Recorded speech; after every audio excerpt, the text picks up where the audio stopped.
open session at, 43. well, yeah. By our phone. Oh, Okay. motion was by. Myself. Bill, Seconded by Roger Smith. Second by Roger Smith.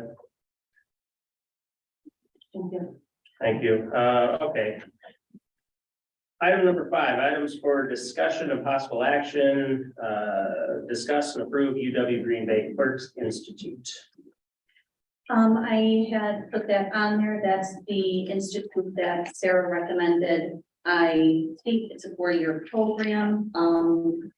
It appears to be about 500 a year. It's largely Zoom right now. And the Wisconsin Municipality Clerks Association does offer scholarships. So if I am going to be able to pursue this, I would also pursue one of the scholarships to try to offset the cost of the city. Okay, that's not until July though, correct? Right, registration is open now, and if it's before June 9th, it saves about $60, so. Okay. Something sooner, No.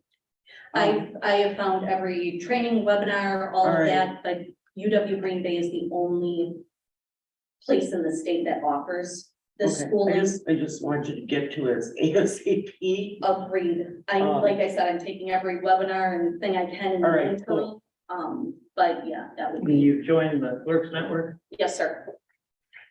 This is, I'll recommend approval of this because this was a condition of Sarah's employment that she had to do this, and she did get a scholarship.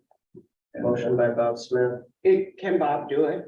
We're, Yeah, we're- okay, yeah. cool, all I'll right. second it. second by Alderman Reese. And because it's money, do we need a roll call? We'll take a roll. Is there any further discussion? Nope. All right, let's take the roll. Alderperson Bob Smith, Hi, Alderperson Reese, Aye. Alderperson Kim Wilson, All right, Alderperson Roger Smith, Aye. Alderperson Jack Abbott. All right. Okay. Thank you. Discuss with possible action. Approve recommendation of council additional full-time deputy clerk position. the agenda, excuse me, point of order, the agenda, I've got two different agendas. The one that that's on the Personnel. portal says additional deputy clerk position, and the one on the one of the postings said full-time. Just wondering which one is correct. So there are 2 questions on the table. So this one is for hiring a full-time deputy clerk position. Right, It's for a second position. Okay. This So we one? have a, so, We had, yeah, discussed full-time, but would be open to. so this is the, so is the question on the table, is this a question of hiring an additional deputy clerk role to augment Yeah. our standard deputy Yes, clerk yes, position? yeah. Okay, so this is to augment, it's a discussion as to whether or not you wanted to augment a deputy clerk position with a second position, which would either be part-time or full-time okay, for coverage. Thanks for asking. so it's not determined to be full-time yet. That's correct. Okay. This is an augmenting role. okay, here we go. What is our budget looking like for that? So the sheet that I did up is, I looked at the top square. I put together the current full-time position for a front person. You know, assuming that's what was budgeted, or should have been budgeted. Then, it's my understanding, we had terminated the ADP agreement, but that didn't work. So those functions would be coming back, you know, somebody here would need to be doing that. I don't know what we've already paid ADP or what the, you know, what the status of that is, but assuming that was built into your budget. You know, you'd approve to send that work out, but if we need to bring that back in, then we have to figure out How to do it. how we're gonna do it. So the top square, that's kind of what the current plan would have been, with full-time person up there and outsourcing the payroll. Angie, were you around? I don't think you were when this ADP thing came into the works. I've dealt with ADP. I don't understand why we had a problem with them. Have you heard other sources that they were problems with other places? I haven't heard of any issues with ADP. I was kind of, I guess, surprised I would have gone that route. I would have, municipal payroll is difficult because every department is different and there's always a lot of questions. So it would be really hard to outsource. So I guess I wasn't surprised that they ran into struggle. So I personally think you need to keep it in-house. I think it would be too hard to outsource to anybody. Okay, I've used ADP and paychecks in other positions, more like manufacturing, that type of thing, where people are standard punching a clock. Then it's great, it's fine. But the other thing you have to keep in mind is, even if you outsourced it, you'd still have people here. There's still got to be somebody here, reviewing the time clocks, right. dealing that, uploading it, they're answering the employee questions, so that stuff wasn't gonna effectively get I outsourced. do like the in-house point of this. I just never knew there was ever a problem. So now I'm thinking back, okay. All these new problems, I'm going back in my head. I never heard of problems with ADP. Why did we have problems with ADP? And I've never heard of anybody else. So if you think that would be the smartest thing to do is stick in-house, I'm gonna agree with you. Getting back to my budget question though. So, oh, go ahead. No, you go ahead. So the top should be built into your 2023 budget. That should be. what Including we- ADP. Yep, but then some of that may have been, I haven't paid anything on 2023, but I don't know the status of that whole situation.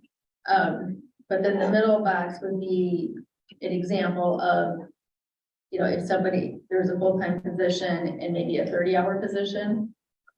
It's hard to know, you don't know the person coming in, if they need benefits or not, and that's always your largest variable. And then the bottom would be if it were 2 full-time people.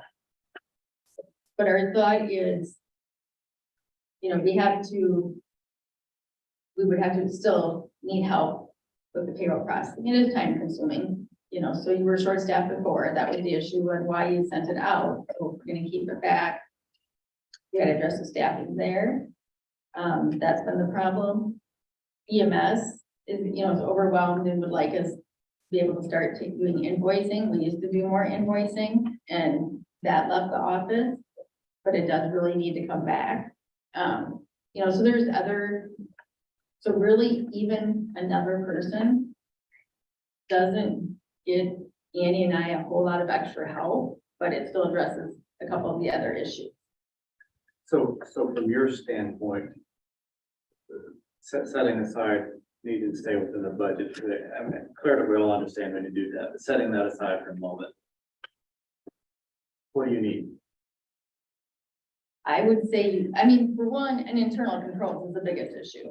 The first thing I know is when I walked in here, you don't have internal controls. How can you have one person up front handling all the cash, making the deposits, collecting everything?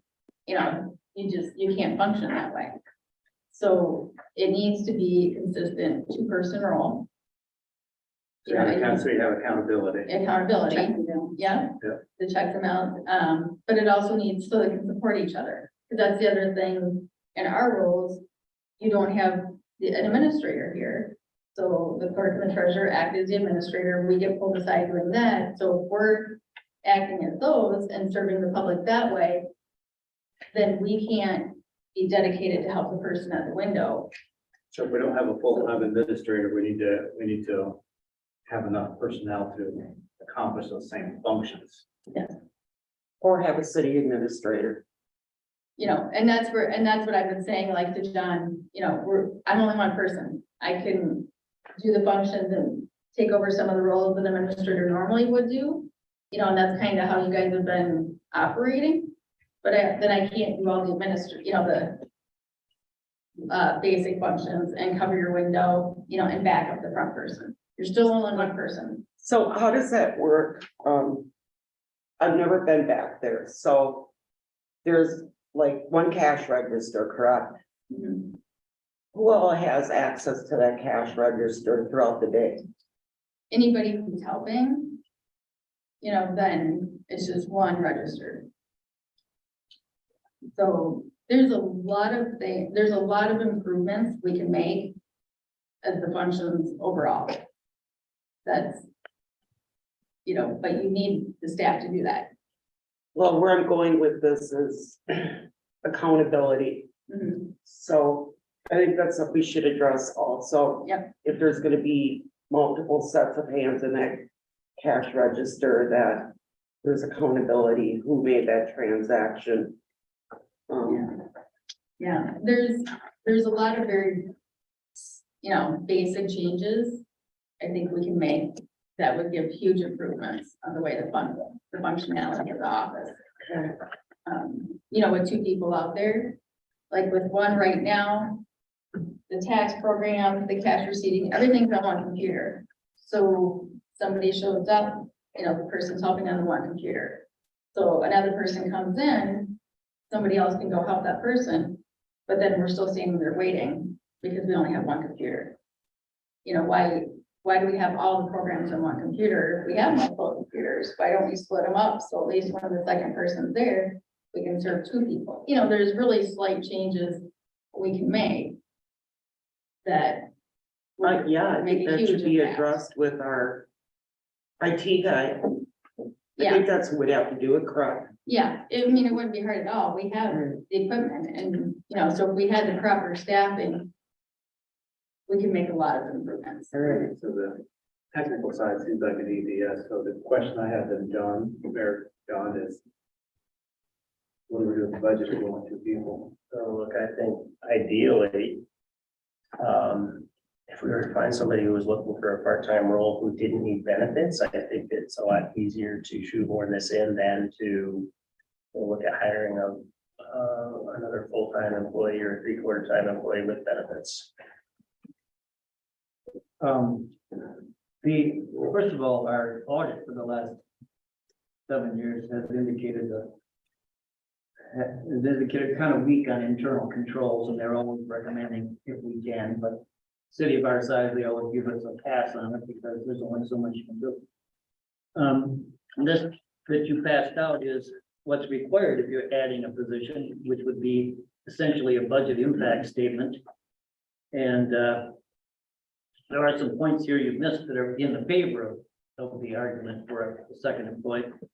One is that the budget for the city hall budget has changed a little bit because the replacement people are slightly less because they're just starting out. So there's some room there. Also, the ADP what we were going to pay $13,000 for ADP, that could add to it. But in addition to selling the idea that we need a position and then a budget impact statement, then we need a budget impact resolution because we have to change the budget now. So we have to know how much we are at. That determines whether it's full-time, three-quarter time, or part-time. And that would be, because if we're going to violate the budget knowingly, we have to have a resolution to do that. And that's where I come in. And that's why I want to be part of this, because I'm the chairman of finance. And we don't spend 7 weeks arguing with each other about a budget and then just decide on a whim to violate it. So that's where I'm sitting. And that's why I asked the budget question. Good for you. So if I may, Baker Tilly's going to be here this week on site. And the final aspects of the audit. The audit's going to be complete. We will have a full audit report in the May-June timeframe, and at that point, we're going to have kind of that line in the sand. The books will be much cleaner and clearer. We're going to know exactly where we are on the map financially and be better positioned to make decisions impacting modifying or editing the budget at that point. So if that's the case, and I don't disagree with you, Bob, I would suggest that the council tables this until we have our audit report back to Baker Tilly. Okay, there is one more thing, Angie, question. What do you think of the idea of a deputy treasurer? I thought about that, but that's not in your code, or at least from what I have seen. So to add a position that's not already created, then you have to go through that whole process and codification.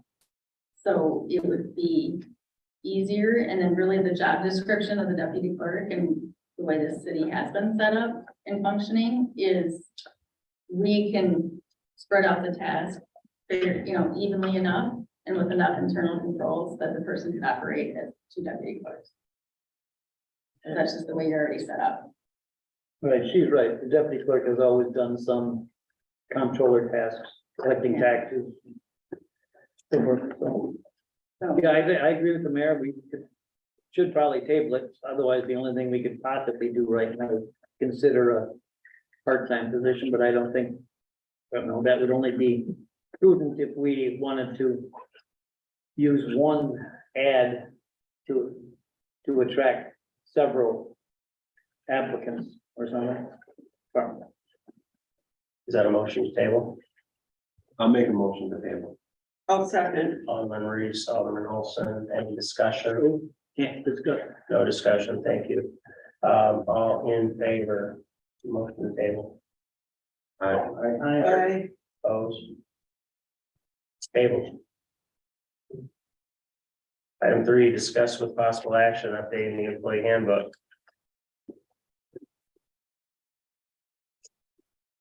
okay, again, I think this is something maybe the personnel committee Okay. should work on So together. want to move to send it to committee?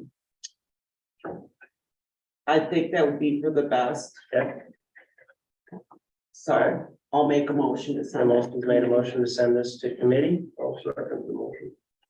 Jack Evans, second. Any further discussion? I will say that the last, we did this in 2016. We got it done in 2020. And that was the last time it was changed. And at that time, we said it should be reviewed every 2 to 3 years with all the technology changes and so forth. And I think it'd be a good idea for us to review it every couple of years to see if it needs, because some of the things are archaic and, it's the kind of thing that it's a living document to have to review it. Yeah. So that's all I have. Okay, thank you. All in favor of sending to committee? I, Opposed? All right, to committee.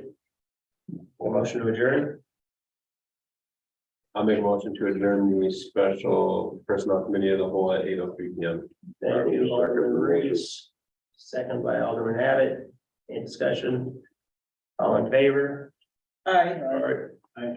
We're adjourned to 8:03.